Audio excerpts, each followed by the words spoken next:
Everyone, hey, welcome. Larry here again, back to share, and Clay, of course. And Clay. Like Bob and Doug McKenzie from Strange Brew. Good day, I'm Bob McKenzie. This is my brother Doug. How's it going, eh? Got an opener? Yeah, I stole this. Two at a time, eh? Yeah, two at a time. Cheers to our new job. Yeah, beauty. Those big cons are gonna love you, eh? What do you mean? You're a cute little guy. They're gonna be loving you from dawn until dusk. Burn! Where are you gonna be? I'll be in the cafeteria selling smokes.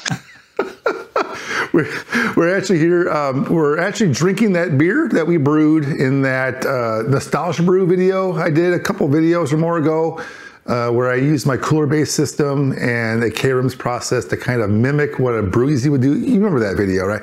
Anyway, here we are, a good, I don't know, more than a month later. I had some issues with my kegerator that I talked about in my last live stream that delayed the arrival of this beer, but now it's ready, it's done, it's drinkable. Clay stopped by to get a taste, and of course, you know, it's only fair, right? He was here to help brew it. So cheers, Clay. Cheers, you hoser. Hose head.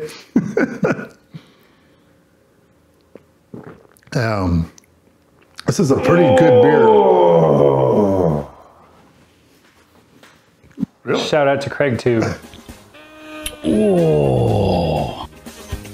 Oh. Oh. Oh. Oh, Craig too. That's right. Hey, Craig. Want to explain that one? Watch Craig Tube. You'll know what that was about. Oh. Oh. So it's like, oh. No. It's more like, it's more like, oh. Well. What do you know? I should go back and watch some of those videos. I don't think I've seen those in a while. Now I'm excited to go see how a beergasm looks, I guess. Oh. Yeah, that's what it tastes like. 17. Cheers. And 17. So anyway, back to the beer. So the beer I brewed, if you recall from that video, was a American Pale Ale, which was really, I'll put the recipe here on screen for you, but it was really just a real simple recipe. The only thing I really changed this time were two things. One was the mash temperature. I put it on the lower end. I wanted a drier finish, more alcoholic, lighter bodied beer that was more crushable. Usually I make more beers on the dextrinous side, and the higher mash temperatures were a little bit more full bodied, but very filling. I wanted something I can drink a lot of. So that was my first goal.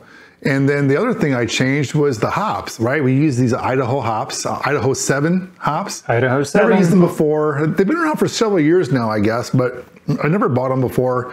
I thought I'd give them a try. You know, how many times can you brew with like Centennial and Cascade, right? I mean, a lot, but yeah, I guess you could. Change it up now and then. But this is really good. It's dry.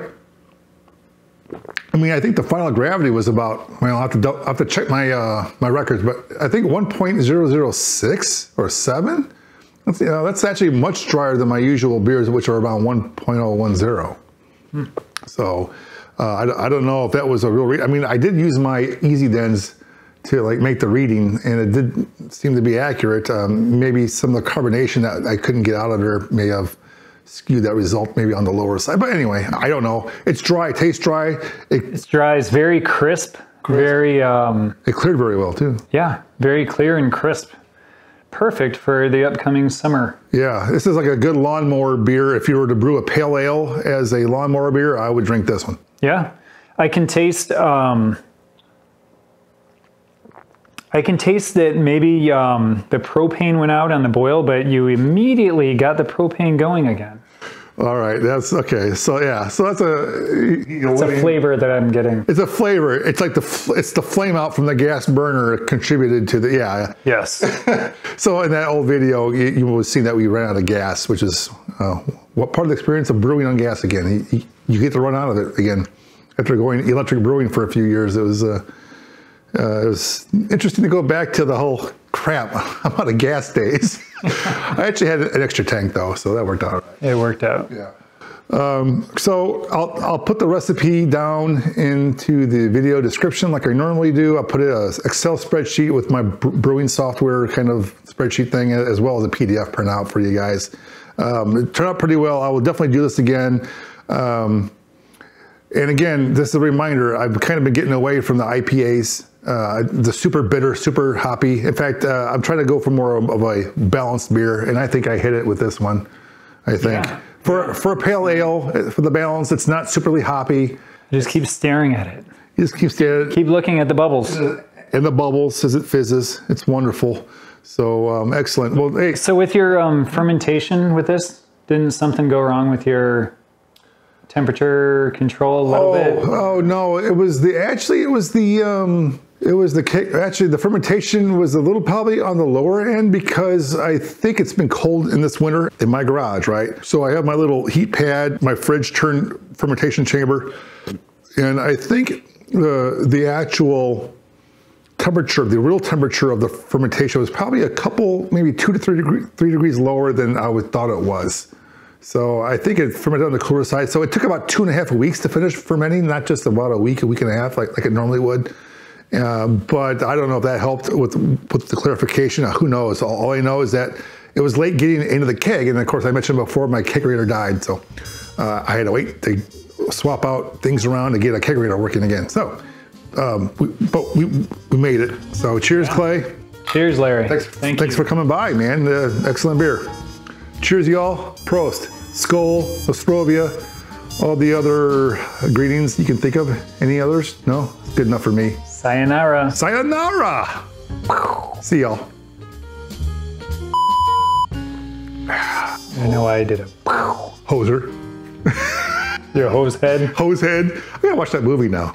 Oh. I gotta watch one of those videos now.